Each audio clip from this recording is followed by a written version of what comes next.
Hi 10th standard students, numbers and sequenceல 2.7ல 4th sum பார்ப்போம். அதாவது ஒரு GP யோட consecutive terms கொடுத்துட்டு அதுல இருந்து என்ன கண்டுபிடிக்க சொல்லியிருக்காங்க? X கண்டுபிடிக்க சொல்லியிருக்காங்க. சொல்யூஷன்ல given எடுத்து எழுதிக்கோங்க. X plus 6, X plus 12, X plus 15 எடுத்து எழுதிட்டு first term என்ன வச்சுக்குவோம்? T1, இது T2, அடுத்து T3. இதுக்கு என்ன ஃபார்முலா போடணும்னா ரேஷியோ கண்டுபிடிக்கிறோம்ல அந்த ஃபார்முலா தான் போடணும். ஆனா ஈக்குவலா போட்டுக்கணும். T2 by T1 is equal to T3 by T2. இதுதான் ஃபார்முலா. இப்போ T2 ஓட வேல்யூ என்ன? X plus 12 by T1 ஓட வேல்யூ X plus 6 போட்டுக்கோங்க.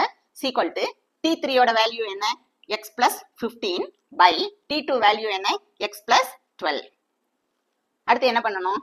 இப்போ வந்து என்ன செய்யணும்? ஈக்குவல்னு கொடுத்ததுனால கிராஸ் மல்டிப்ளை பண்ணணும். கிராஸ் மல்டிப்ளை நான் கோடு போட்டிருக்கேன். இந்த மாதிரி பண்ணிருங்க.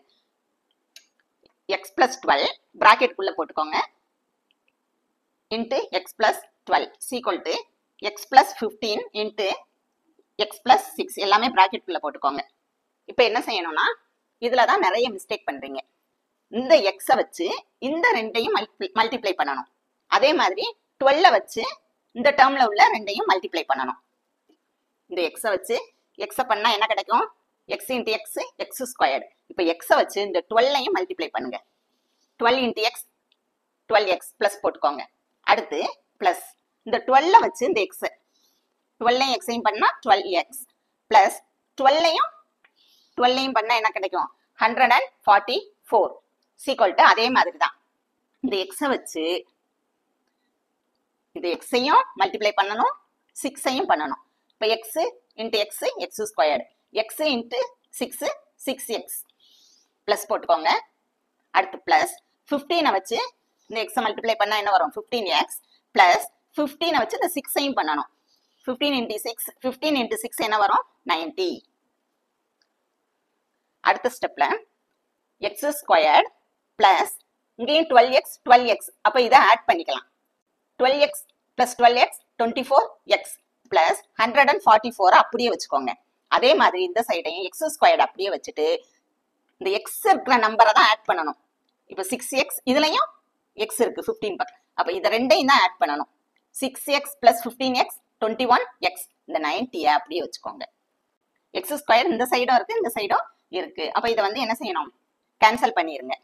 அடுத்து 24x plus 144 is equal to 21x plus 90 அதை எடுத்து எழுதிட்டு அடுத்த ஸ்டெப்ல என்ன செய்யணும்? 24x இந்த சைடு என்ன இருக்கு? 21x இந்த வேரியபிள்ல இந்த சைடு நீங்க கொண்டு வரீங்க.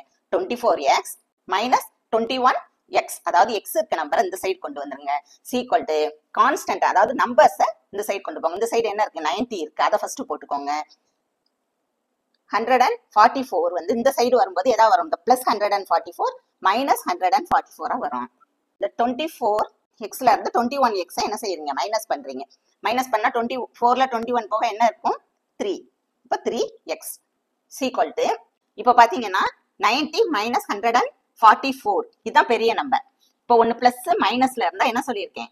பெரிய நம்பர்ல இருந்து சின்ன நம்பர் கழிச்சுட்டு பெரிய நம்பருக்கு என்ன சிம்பிள் இருக்கோ அதான் போடணும். இப்போ 144ல இருந்து 90 வந்து மைனஸ் பண்ணீங்கன்னா என்ன கிடைக்கும்? 54 கிடைக்கும். பெரிய நம்பருக்கு என்ன சிம்பிள் இருக்கு? மைனஸ். அப்ப அந்த மைனஸை போட்டுக்கணும். இப்ப எக்ஸோட வேல்யூ தான் கண்டுபிடிக்க சொல்லியிருக்காங்க. அப்ப X is equal to minus 54 இந்த சைடு இருக்க 3 என்ன செஞ்சிடும்? டிவைட்ல வந்துடும். இப்ப டிவைட் பண்ண போறோம். 1 3 is 3. இதுல பாத்தீங்கன்னா 5ல 1 3 is 3. மீதி எத்தனை இருக்கு? 2 இருக்கு. அப்ப 24. 8 3 are 24. அப்ப என்ன 18? இங்க என்ன சிம்பிள் இருக்கு? மைனஸ் 18. இப்ப ஆன்சர் எடுத்து எழுதிடுவோம். Therefore, the value of x is equal to minus 18. இதே மாதிரி நிறைய வீடியோஸ் தொடர்ந்து சேனல்ல வரும். எனக்கு சப்போர்ட் பண்ணுங்க. வீடியோ பிடிச்சிருந்தா ஃப்ரெண்ட்ஸுக்கு ஷேர் பண்ணுங்க. அப்படியே ஒரு லைக் பட்டனை தட்டி விட்டுருங்க. சப்ஸ்கிரைப் பண்ண மறக்காதீங்க. தேங்க்யூ.